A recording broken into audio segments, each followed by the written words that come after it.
Good Wednesday morning, everyone. Hope you're doing well today. Sorry for the lack of green screen. I'm having some issues with the software, so you guys are just going to have to look at my room, or at least a little bit of my room for a little bit here. I will try to get it fixed later today, but I'll just make myself really small in the corner here, and hopefully I don't get in the way of anything important. I don't think I will. I think we're fine. But a little bit of breaking news, or incipient, impending breaking news supposedly. So this was falsely reported by the Seattle Times, and then the Seattle Times, I guess, walked it back.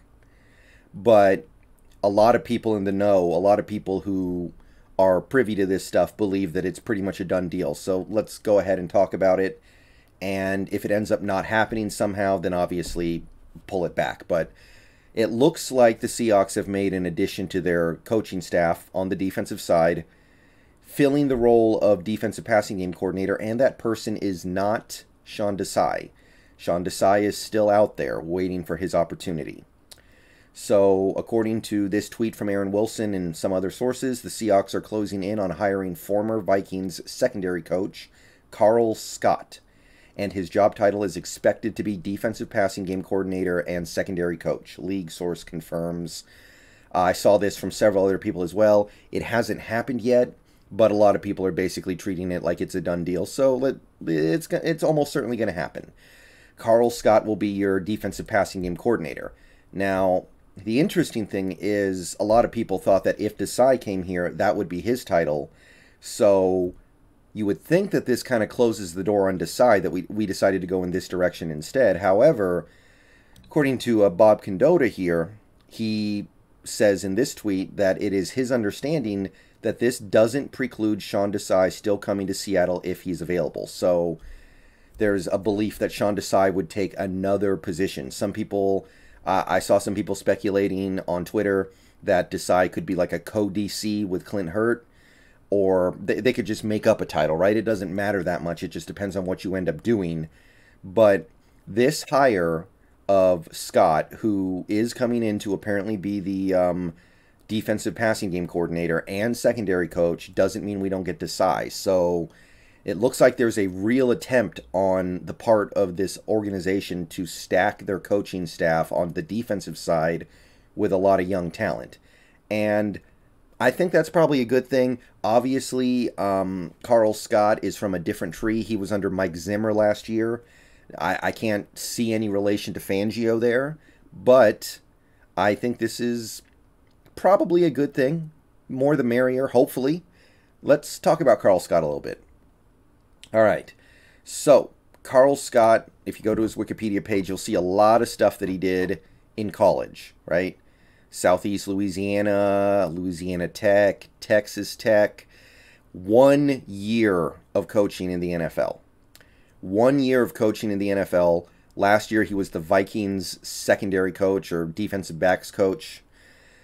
And when Zimmer got let go, he got let go as well. So he is I guess you could call him a Zimmer understudy, although obviously he only spent a year under Zimmer. But it's Zimmer's defense at the end of the day. So he probably picked up some stuff there.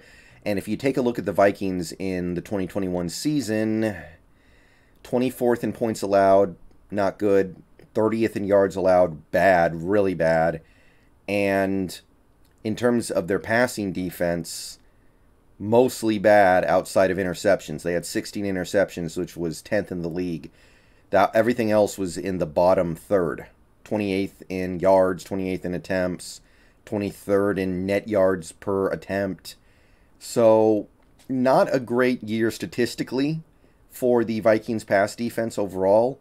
Obviously, some of that is because they did have a fairly prolific passing offense. Kirk Cousins had a under-the-radar very good year, and that probably helped make the pass defense look a little worse, but it's still a bad year.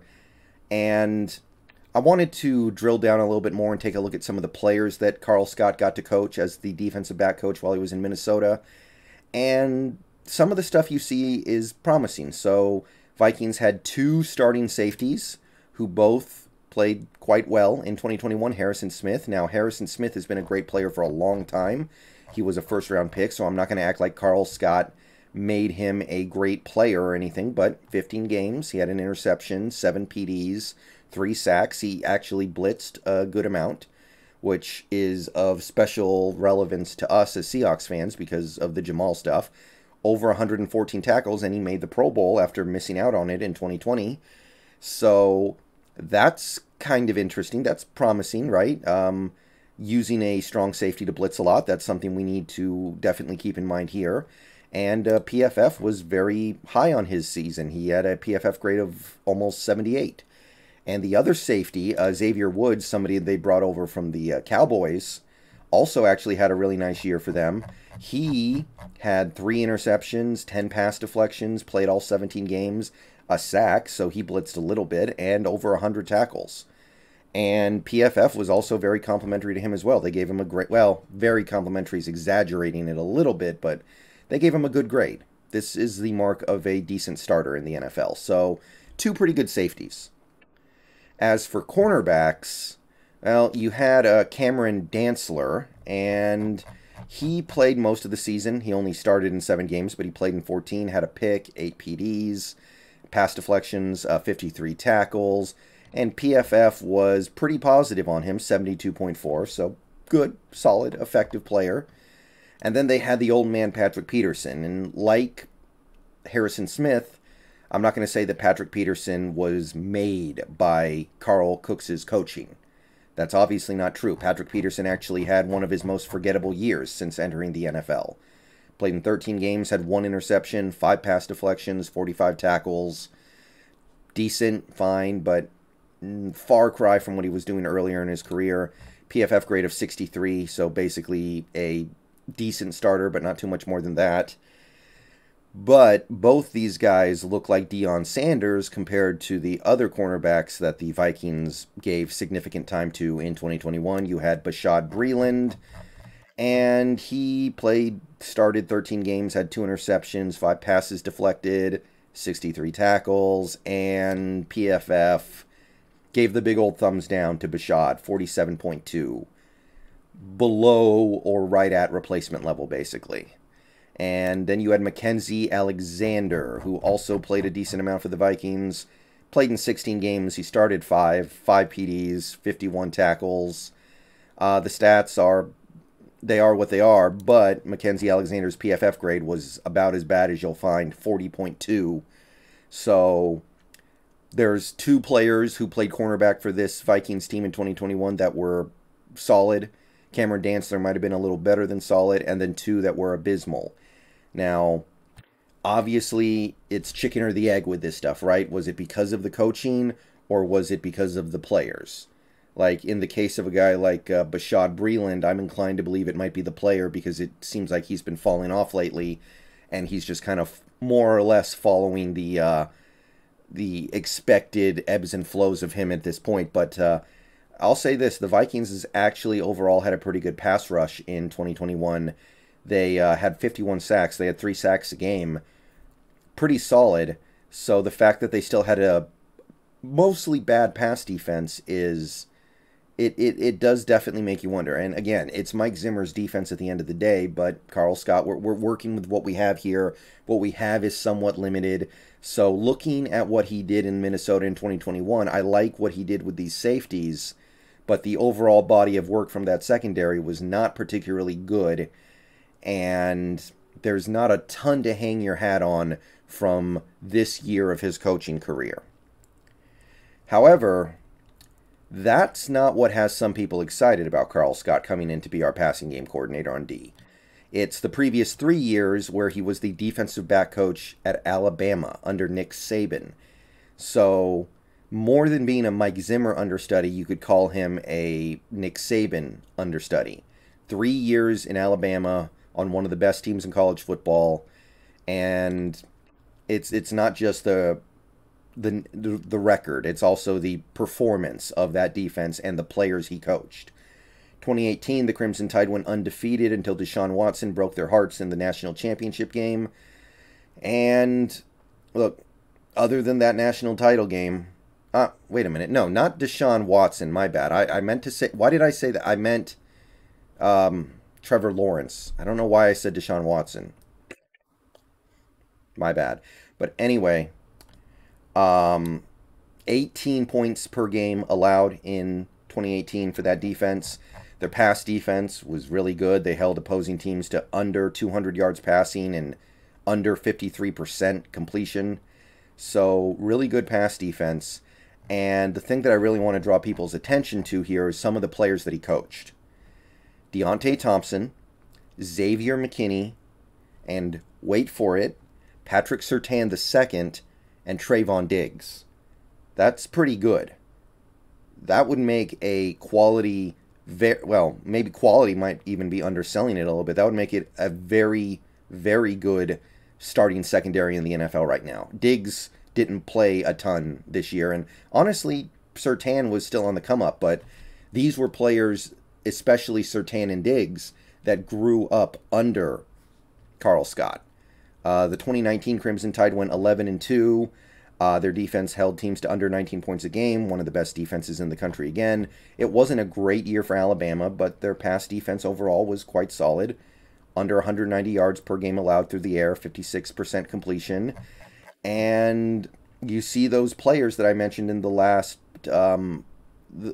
section of this video start to develop. Surtain and Trayvon Diggs, they both played almost the whole season. They combined for 5 interceptions. Xavier McKinney continued to develop and it became, I think, a second-round pick. So really, really good player development in that secondary for Bama while Karl Scott was there. 2020, Bama wins the national title game. Their defense is once again about the same, 19.4 points allowed a game. Pass defense, it statistically takes a step back, but is still very much good enough to get the job done and win. And Patrick Surtain, still there. Obviously, Diggs went to the NFL, but you can see how these players develop underneath him. So there's a lot to like about what you see from Karl Scott's resume at Bama over those 3 years. A lot of very prolific defensive backs rolled through Alabama during this time. Quite a few of them playing on Sundays right now. Like I said, you could make a pretty good starting secondary out of guys that were on that 2018 Alabama team. So I like that. I definitely like that. And at the end of the day, you would hope that he can bring some of that over here because, one, we're trying to figure out how to make it work with Jamal Adams. If we don't bring back Quandre Diggs, we need to develop a new free safety. And I personally hope that it's not a rookie, but it can't be somebody expensive. That's the point. And we've got some cornerbacks on this team we were trying to develop here. If we bring back Sidney Jones, then he needs to continue to take the next step in his career. Trey Brown, obviously. And I don't know if we're going to bring back DJ Reed at this point, but hey, he's still young. He can still get better. So this is pretty interesting. And if we still get Desai, you got to say that Carroll is going outside his circle of trust to bring these guys in. And that's probably the thing that I like the most. Whether or not this works, it seems to me that the idea is sound. Time will tell whether or not this actually works out. It could be a situation of having too many cooks in the kitchen. You see that happen sometimes in the NFL, in all sports, in all walks of life. But I think this guy has a pretty decent resume, some nice stuff to lean back on, and I think it makes sense. Now, if Desai doesn't get this Vikings job, he'll probably come to Seattle. And if that happens, at this point, I'm not in love with our odds of that happening. But if that happens, you're looking at a lot of young, high potential, very capable, very talented defensive coaches on this staff. So that's exciting. And it's not a bunch of Pete Carroll understudies. It's people from all over the place. Vic Fangio, Mike Zimmer, Nick Saban. All right, so I'm going to work on getting my green screen back up and might make another video later today, might not. We'll see what happens, but hey, interesting stuff happening. Hopefully it does actually happen because I spent all this time talking about it, but either way, see you guys later today. Peace out. Go Hawks.